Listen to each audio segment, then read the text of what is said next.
فاسألوا أهل الذكر إن كنتم لا تعلمون۔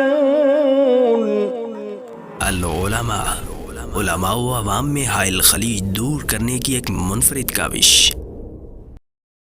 بسم اللہ الرحمن الرحیم۔ لجنۃ العلماء للافتاء، فتویٰ نمبر 96، 10 ستمبر 2021۔ سوال: کیا عیسیٰ علیہ السلام کو آسمان پر زندہ اٹھایا گیا ہے یا ان کی روح قبض کی گئی ہے؟ جواب: الحمدللہ وحدہ والصلاة والسلام علی من لا نبی بعدہ۔ حضرت عیسیٰ علیہ السلام کے خلاف اس زمانے کے یہودیوں نے پروپیگنڈا کیا اور انہیں سولی چڑھانے کا فیصلہ کیا، لیکن اللہ نے حضرت عیسیٰ علیہ السلام کو بحفاظت آسمان پر اٹھا لیا اور ان کی جگہ ان کے ہم شکل ایک آدمی کو سولی دے دی گئی، لہذا عیسیٰ علیہ السلام نہ قتل ہوئے اور نہ ہی ان کی وفات ہوئی ہے، بلکہ انہیں اللہ تعالیٰ نے اپنے پاس آسمانوں پر بلا لیا ہے اور قیامت سے قبل ان کا نزول دوبارہ ہوگا۔ ارشاد باری تعالیٰ ہے: اذ قال اللہ یا عیسیٰ انی متوفیک ورافعک الی ومطہرک من الذین کفروا وجاعل الذین اتبعوک فوق الذین کفروا الی یوم القیامہ ثم الی مرجعکم فاحکم بینکم فیما کنتم فیہ تختلفون۔ سورہ آل عمران آیت نمبر 55۔ جب اللہ تعالیٰ نے فرمایا: اے عیسیٰ، بے شک میں تجھے قبض کرنے والا ہوں اور تجھے اپنی طرف اٹھانے والا ہوں اور تجھے ان لوگوں سے پاک کرنے والا ہوں جنہوں نے کفر کیا اور ان لوگوں کو جنہوں نے تیری پیروی کی، قیامت کے دن تک ان لوگوں کے اوپر کرنے والا ہوں جنہوں نے کفر کیا، پھر میری ہی طرف تمہارا لوٹ کر آنا ہے تو میں تمہارے درمیان اس چیز کے بارے میں فیصلہ کروں گا جس میں تم اختلاف کیا کرتے تھے۔ ایک اور جگہ ارشاد باری تعالیٰ ہے: وَقَوْلِهِمْ إِنَّا قَتَلْنَا الْمَسِيحَ عِيسَى ابْنَ مَرْيَمَ رَسُولَ اللَّهِ وَمَا قَتَلُوهُ وَمَا صَلَبُوهُ وَلَكِنْ شُبِّهَ لَهُمْ وَإِنَّ الَّذِينَ اخْتَلَفُوا فِيهِ لَفِي شَكٍّ مِّنْهُ مَا لَهُمْ بِهِ مِنْ عِلْمٍ إِلَّا اتِّبَاعَ الظَّنِّ وَمَا قَتَلُوهُ يَقِينًا۔ سورۃ النساء آیت نمبر 157۔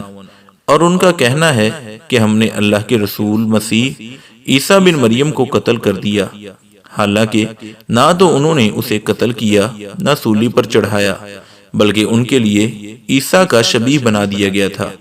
یقین جانو کہ حضرت عیسیٰ علیہ السلام کے بارے میں اختلاف کرنے والے ان کے بارے میں شک میں ہیں، انہیں اس کے متعلق سوائے گمان کے کوئی علم نہیں اور انہوں نے انہیں یقیناً قتل نہیں کیا۔ نبی کریم صلی اللہ علیہ وسلم کے ارشاد گرامی ہے: لا تقوم الساعة حتى ينزل فيكم ابن مريم حكما مقسطا فيكسر الصليب ويقتل الخنزير ويضع الجزية ويفيض المال حتى لا يقبله احد۔ صحیح البخاری حدیث نمبر 2476۔ قیامت اس وقت تک قائم نہیں ہوگی حتیٰ کہ تم میں ابن مریم ایک منصف حاکم بن کر نمودار ہو جائیں۔ وہ صلیب کو توڑیں گے اور خنزیر کو قتل کریں گے، نیز جزیہ ختم کر دیں گے۔ اس وقت مال کی بہتات ہوگی یہاں تک کہ کوئی اسے قبول کرنے والا نہیں ہوگا۔ اس حوالے سے مستقل مستند اور تحقیقی تصانیف بھی موجود ہیں، تفصیلات کے لیے ان کا مطالعہ کیا جا سکتا ہے۔ مفتیان کرام فضیلت الشیخ ابو محمد عبدالستار حماد حفظہ اللہ، فضیلت الشیخ عبدالحلیم بلال حفظہ اللہ، فضیلت الشیخ جاوید اقبال سیالکوٹی حفظہ اللہ، فضیلت الدکتور عبدالرحمن یوسف مدنی حفظہ اللہ، فضیلت الشیخ سعید مجتبی سعیدی حفظہ اللہ، فضیلت الشیخ ابو عدنان محمد منیر قمر حفظہ اللہ، فضیلت الشیخ حافظ عبد الرؤوف سندو حفظہ اللہ، فضیلت الشیخ ابو محمد ادریس اثری حفظہ اللہ۔ علماء و عوام میں حائل خلیج دور کرنے کی ایک منفرد کاوش۔